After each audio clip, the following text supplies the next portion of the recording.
Hey everyone, hope all is well. Welcome to today's video. So, today's video, the title is not to scare you, but to give you an honest picture of the fact that it's very difficult to get into ISB right now. And this is not, hypothetical in nature. This is my observation basis the results which were announced recently. So, we are sitting in 2024 right now. So, the round two results of ISB PGP applications were announced for working professionals in mid February 2024. And in this video, which follows, I'll talk about some aberrations, some different things which I saw in the results in this round, and why that might be the case.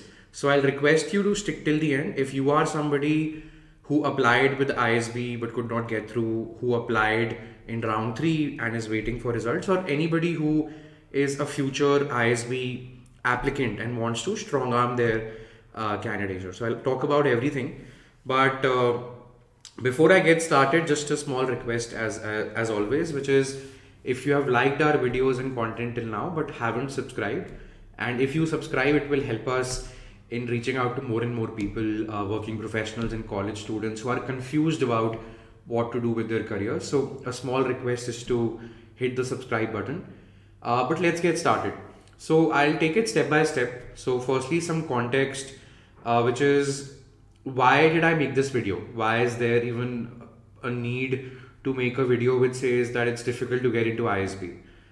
All of us know it's difficult to get into ISB. It's not easy. It's frankly the best business school of the country, basis my opinion and experience as a student and then an alum. But I believe it's even more difficult to get in now, going forward in the coming years. Why is that? Because just to give you some intel, and all of this is informal data. It's not published anywhere. It's a function of my observations, my hunch, my interaction with applicants, the admissions team. So, broadly, just doing some back of the envelope math, I believe that every year, broadly, 10,000 plus students apply with ISB. When I say students, it means working professionals, college students who are applying through YLP, as well as early professionals who apply through EEO. So, and out of these 10,000 people, broadly 850 students get through, which is broadly 8-9% of acceptance rate, which is at par with any international B school like INSEAD, HEC, LBS. So, but I believe in 2023, as all of us know that it's a global recession going on, which has affected international job markets, which in turn has affected the prospects of international students or Indian students who applied with, an HEC or an LBS or a Rotman or a Darden in USA.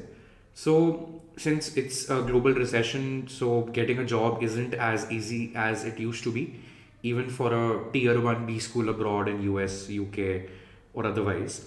And that has become evident till now. It's not hypothetical in nature, it's factual knowledge. So because of that, I believe a lot of Indian students who wanted to go abroad to do their MBA and had ISB as a backup option in their list, they ascertained and observed that it's better to apply for ISB if I have to do an MBA in India right now. And that's why for people who had ISB as their school number 4 or 5, had placed it at the top of their list because of global recession outside, which makes the chances of getting a job very difficult abroad. So because of that change in macroeconomic prospects and the change in prioritization of all these Indian students, I believe ISB saw a humongous rise in its applicant count. Now, some people would say that 10,000 number, which I stated before, that became 12,000, 13,000, 14,000, 15,000. So, obviously, the school will not confirm that with any of us, but I believe it's a humongous rise. Now, humongous can be 40% also, which is 10,000 to 14,000. It can be 60% also, which can be 10,000 to 16,000. Anywhere between 40 to 60% is my hunch. And that's spread across rounds. So some of these people, some of these 16,000 people would have applied through round 1. A lot of them applied through round 2. Some of them applied through round 3. So that's the context. Now, what did this lead to? So you think about it, it will obviously sprout an idea in your head that more and more people applied with ISB, because but the number of seats are the same, right? The applicant count has increased by, let's say, 60%, but the seat count or the number of people getting admits every year in every admission cycle is 850, 900 only. So this led to more number of applicants applying for one seat of ISB, which led to more competition, right? So if let's say Sarthak had a 750 GMAT score and he is applying with ISB after 3 years of working in Deloitte Consulting, and he completed his undergrad from, let's say, BITS Pilani. This is his profile, and he has had decent academics, good extracurriculars, volunteering, all of that. Now the problem is that the school would have more number of people like Sarthak with decent tangible GMAT score, profile, previous background. So does a great GMAT score and good profile guarantee an admit for Sarthak? No, not at all. He might have received an interview call in round 2, but did he get through? No, maybe not. And that is what I wanted to cover in this video, which is that we mentored 19 people, 19, for round 2, and out of them 14 got an admit. Now I wrote a LinkedIn post which talked about the fact that we had such good profiles which did not get through, and I observed very good profiles on GMAT Club which were very good, and these people were writing about their rejection rationale.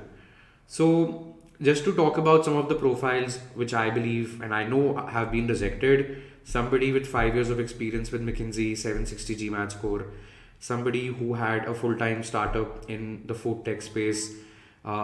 He was an entrepreneur, had a 740 GMAT score, was rejected.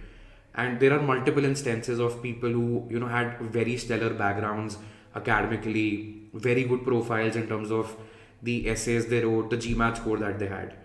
Now, in any other year, the profiles that I mentioned would have easily gotten through. And trust me, they still got calls. All of these people, 760 GMAT, McKinsey experience of 5 years, 740 GMAT, 5 years of full-time experience as an entrepreneur, running the startup sustainably, successfully. 750 GMAT score, 5 years of experience with HUL operations management, and an IIT Bombay grad. All of these profiles, they got an interview call, but they could not make it. Now, these people came back to us and even on the GMAT Club forum and told that their interviews went really well. Now you have such a good profile, you have such a good GMAT score, you have no gap years, you have such a good undergrad pedigree, great academics, great essays, great interview conversations, then why were we rejected? And that's a very valid question to ask. See, the point is that you were rejected not because you were bad. It's just that the school had a lot of people like you to choose from. And one thing that I know about ISB is that ISB optimizes for diversity. Now, diversity can be geographical, educational, professional, or extracurricular centric. Now, like I gave you an example, right? Sarthak has a very good profile. Deloitte WorkX, 3 years, BITS Pilani grad, 730 GMAT score. In any other year before 2023, he would have gotten through in 9 out of 10 cases if he had a good interview as well. But not in 2023. Why? Because a lot of people like Sarthak who had earlier wanted to apply to abroad, they placed ISB at the top of their list. So now the school had 10 more people, let's say like Sarthak, to choose from, and the number of seats were the same, right? Now this is about why I think some people who were very good, had great interviews, could not make it, which is more applicants per seat, even though your tangibles were strong. But now when it comes to talking about people who made it, now I'll give you my opinion on this. And you can say that, your sample size is very small. It's 14 people. How can you generalize this? I totally understand. But that's why I said that all of this is my hunch and my observation. So you can take it with a pinch of salt, but this is my observation. So for the profiles which got through, even 14 of ours or people I talked to on GMAT Club who got through, or people on LinkedIn who reached out, because a lot of people reach out even after getting the admit to navigate their ISB life, right? So they want to plan what to do. Do they take up some course if they're coming from a non-commerce background. So from all of those observations and checkpoints from LinkedIn, GMAT Club, our own mentees, I could see that there was some sort of uniqueness in all these profiles. Which means that irrespective of your GMAT score, it can be a 680 or a 700 or a 720, irrespective of you being a college topper or a school topper, there was some X factor in these profiles. To give you an example or multiple examples, one of our mentees had completed his undergrad from UK. Did he have a good GMAT score? Decent, 710, right? Not very good. Did he have good academics? 7.8 GPA in his undergrad college in UK. Did he have a good interview? Yeah, decent, very similar to what others had. So I believe in his essays and even in his interviews, a lot of emphasis was placed on why did you move out of the country to do your undergrad, and the whole geographical context of differences and disparities between education in India and UK.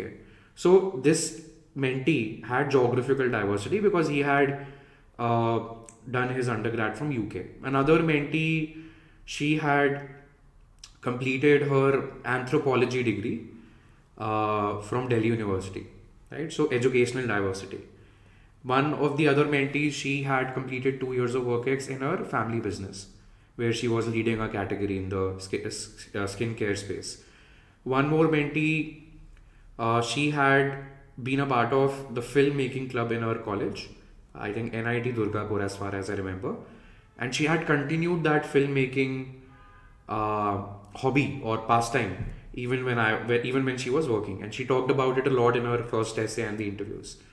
So from what I could see from all of these profiles is that either somebody had geographical diversity of being an international student or staying outside the country for work and then applying, or educational diversity, somebody coming from a political science or a fashion design or a sociology background, or somebody having professional diversity in terms of working on their own venture, or let's say working in the family business, or let's say being the first employee of a early stage startup, or extracurriculars diversity, which was the example that I gave you, right, which is filmmaking club, which is very unique as a pastime. So this was some commonality which I saw in all of these profiles. So my advice to future ISB applicants is this, that the competition is not reducing anytime soon, right? So if you believe that, I have a 720 on the GMAT and all I need to do now is write the essays and then I'll get an interview call and then I'll get through, please trust me, that's not the case anymore, right? Unless you have an X factor in your candidature, which can be education in terms of diversity, educational uniqueness, geographical uniqueness, extracurriculars uniqueness, or professional uniqueness, you might get an interview call because of your GMAT, essays, all of that. But if that interview conversation or if your candidature is not unforgettable, or if it's very similar to what they see in all of the other panels, then you might not get through. Simply because it's mathematical in nature. Same number of seats, but a very huge rise in applicant count. So that will lead to the school having to make a trade-off. And one thing that the school really optimizes for is diversity.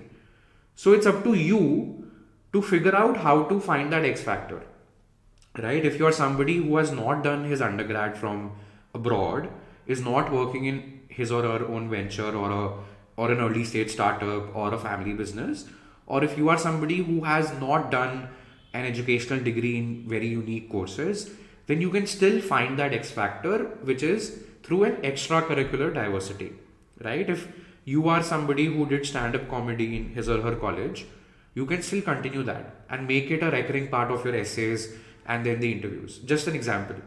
If you are somebody who, used to undergo professional training in Bharatanatyam in school, you can showcase that in your essays by actually taking it up right now.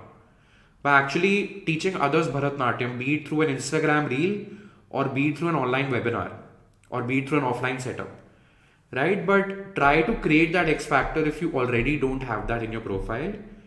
Trust me, it will help you a lot.